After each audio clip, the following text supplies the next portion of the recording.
Решение Израиля о признании геноцида армян вызвало серьезный кризис в отношениях с Азербайджаном. Как сообщает израильское издание Инет, в Баку считают этот шаг переходом красной линии и полагают, что Израиль не учел многолетнее стратегическое партнерство между двумя странами, а также не проявил должной чувствительности к армяно-азербайджанскому конфликту. По данным издания, азербайджанское руководство оказалось разочаровано не только самим решением, но и тем, как оно было принято. Источники утверждают, что министр иностранных дел Израиля Гидеон Саар связался со своим азербайджанским коллегой только после официальной публикации решения.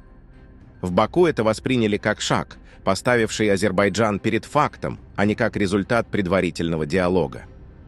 Особую обеспокоенность азербайджанской стороны вызывает то, что, по мнению Баку, те же международные организации, которые обвиняют Израиль в геноциде в секторе Газа, одновременно обвиняют Азербайджан в этнических чистках.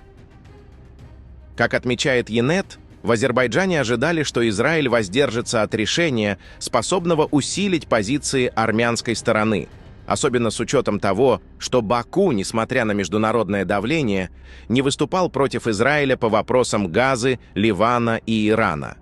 Теперь, как пишет издание, азербайджанские власти задаются вопросом, почему Израиль решил поставить под угрозу отношения с одной из самых дружественных ему стран, где уровень антисемитизма остается одним из самых низких в регионе.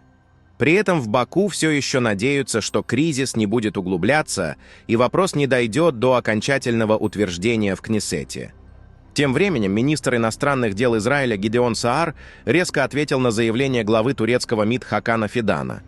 Слова Хакана Фидана напоминают резкие заявления из прошлого, когда целый народ представляли как проблему для человечества.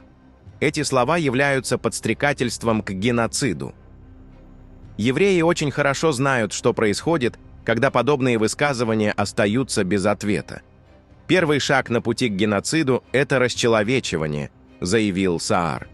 Напомним, ранее министр иностранных дел Турции Хакан Фидан, комментируя действия правительства Биньямина Нетаньяху, заявил, что оно осуществляет атаки против мирного населения в Сирии, Ливане, секторе Газа и других частях региона, и добавил, что это правительство стало бременем, которое человечество больше не в состоянии нести.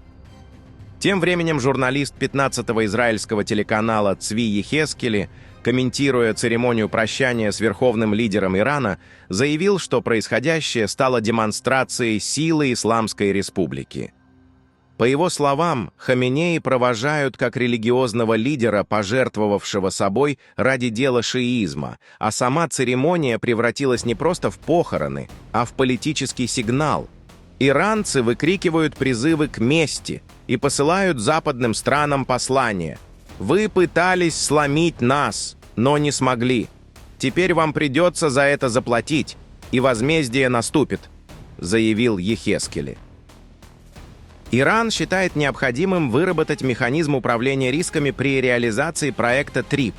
Об этом на пресс-конференции в Ереване заявил чрезвычайный и полномочный посол Ирана в Армении Халил Ширгалами.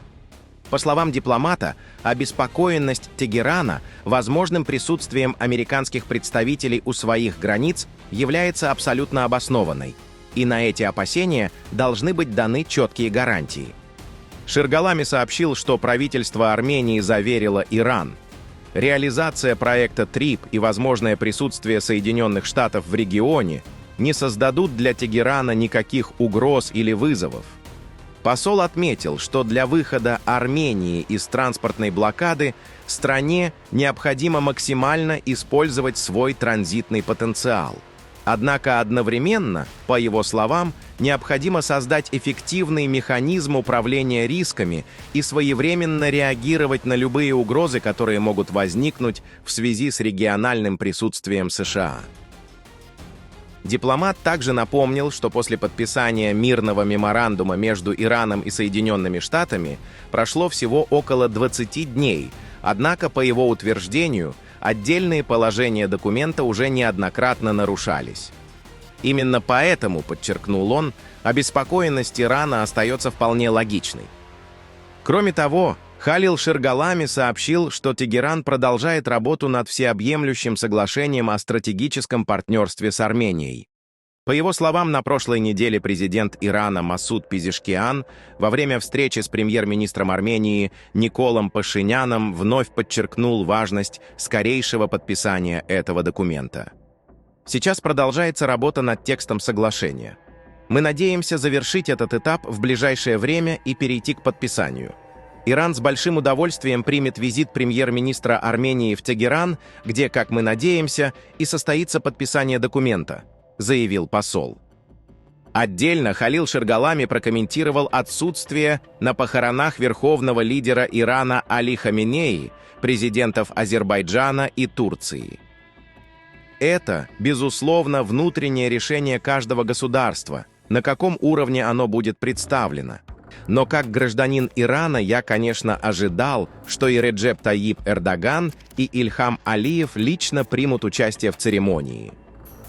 Это событие останется в нашей исторической памяти. Я говорю как дипломат, а политическую оценку этому будут давать аналитики, заявил Ширгалами. Иран предложил Армении построить собственный нефтеперерабатывающий завод. По сути, Тегеран дает понять: мы готовы поставлять сырье и заинтересованы в том, чтобы в Армении появилась полноценная нефтепереработка. Еще несколько лет назад сложно было представить, что небольшой стране, не имеющей выхода к морю, предложат стать потенциальным игроком на региональном нефтяном рынке. Однако геополитическая ситуация меняется стремительно, открывая новые возможности для сотрудничества. Особенно примечательно, что подобная инициатива прозвучала на фоне проблем с топливным рынком в России. Еще совсем недавно сама мысль о том, что Россия когда-либо сможет закупать бензин у Армении, казалась бы невероятной. Конечно, до реализации такого проекта пока очень далеко. Строительство современного нефтеперерабатывающего завода потребует миллиардных инвестиций, передовых технологий, развитой логистики и стабильных рынков сбыта. Однако уже сам факт того, что Иран предлагает Армении реализовать подобный проект, свидетельствует о серьезных изменениях не только в политической, но и в энергетической архитектуре региона. Армянский бензин сегодня звучит как смелая идея. Но в условиях быстро меняющегося мира то, что еще вчера казалось фантастикой, завтра вполне может стать реальностью. Армянский бензин – это невероятно, но возможно. Пишите ваше мнение в комментариях и подписывайтесь на наш канал, чтобы не пропускать самые важные новости Ближнего Востока и Южного Кавказа.